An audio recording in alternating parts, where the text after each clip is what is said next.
Savli police સ્ટેશનમાં વર્ષ 2023માં ફરિયાદ નોંધાઈ હતી। આ મામલે પોલીસ તપાસમાં આરોપી સગીરાને રોજ રિક્ષામાં લઈ જતો હતો। આ દરમિયાન બંને વચ્ચે પ્રેમ સંબંધ બંધાયો, જેમાં સગીરા ગર્ભવતી બની અને બાળકને જન્મ આપ્યો। 28 વર્ષીય મુકેશ પરણિત હોવા છતાં સગીરાને પોતાની પ્રેમજાળમાં ફસાવી હતી।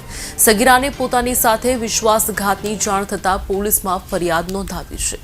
મહત્વનું છે કે જેથી પોલીસે આરોપીને પકડી જેલ હવાલે કર્યો। કેસ સાવલી પોક્સો કોર્ટમાં ચાલી જતા આરોપીને દુષ્કર્મના ગુનામાં આજીવન કેદની સજા અને રૂપિયા 1 લાખનો દંડ ભરવાનો હુકમ કર્યો હતો।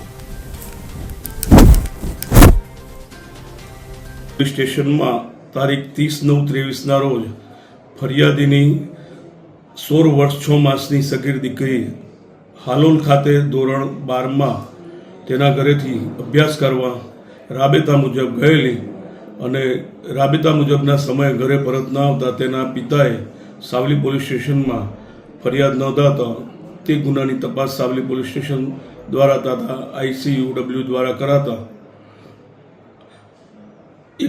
10 માસના સમયગાળા દરમિયાન આરોપી તથા ભોગ બનનાર આરોપીના કબજામાંથી સુરત ખાતેથી મળી આવતા પોલીસે તે ગુનાના પુરાવાઓ એકત્ર કરી नामदार पोक्सो कोर्टनी अदालत में चार्जशीट रजू करता नामदार पोक्सो कोर्टना जज साहेब श्री जे ठक्कर साहेब श्रीए आरोपी मुकेश नरवतसिंह गोहिल रहवासी राणीपुरा तालुको सावली जिल्लो वडोदरा